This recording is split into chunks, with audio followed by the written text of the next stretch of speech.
জাতীয় স্বার্থে দেশের বিমা শিল্পকে এগিয়ে নিতে বিমার প্রতিটি ক্ষেত্রে ট্রান্সপারেন্সি বা স্বচ্ছতা নিশ্চিত করা জরুরি বলে মনে করেন প্রগতি লাইফ ইন্স্যুরেন্স লিমিটেডের ব্যবস্থাপনা পরিচালক জালালুল আজিম। রাজধানীর বিয়াম মিলনায়তনে Bangladesh institute for professional development limited BIPD অনুষ্ঠিত একটি সেমিনারে এসব কথা বলেন তিনি আরো বলেন, স্বচ্ছতা নিশ্চিত হলে বিমার প্রতি মানুষের নেতিবাচক ধারণা দূর হবে এবং আস্থা বাড়বে। এর ফলে বিমা পণ্য বিক্রি যেমন বাড়বে, তেমনি বাড়বে এই খাতের পরিধি। জাতীয় স্বার্থে বিমা শিল্পকে এগিয়ে নিতে হবে এবং কাজের মাধ্যমে এই স্বচ্ছতা বাস্তবায়ন করতে হবে। গ্রাহক ও বিমা কোম্পানির মধ্যে স্বচ্ছতা বৃদ্ধি পেলে এই খাতের প্রতি মানুষের আস্থা বাড়বে। এতে বিমা খাতে প্রিমিয়াম আয় অনেক বৃদ্ধি পাবে। বাংলাদেশের বিমা সেক্টর অনেক সেক্টরের মধ্যে আসলে স্বচ্ছতার খুব অভাব আছে। প্রথমে এই স্বচ্ছতাটা আসলে এস্টাবলিশ করা দরকার। গ্রাহকরা যাতে আমাদের প্রত্যেকটা কোম্পানি সম্পর্কে বিস্তারিত ধারণা পেতে পারে এবং আমরা যে কমিটমেন্ট গ্রাহকের কাছে করি সেটা যাতে আমরা সঠিকভাবে পালন করার জন্য যেভাবে আমাদের কাজ করা দরকার, প্রত্যেকটা কোম্পানি যাতে সেইভাবে কাজ করে।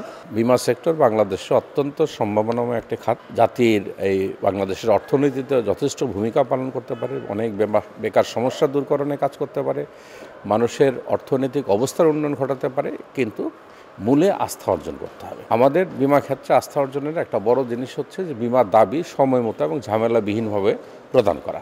এইটা আমরা যত বেশিভাবে পালন করতে পারবো আমাদের আস্থা অর্জন করতে পারবো এবং এর ফলে এটা স্বচ্ছতা আমরা বজায় রাখতে পারলেই এই জিনিসটা আমরা করতে পারবো।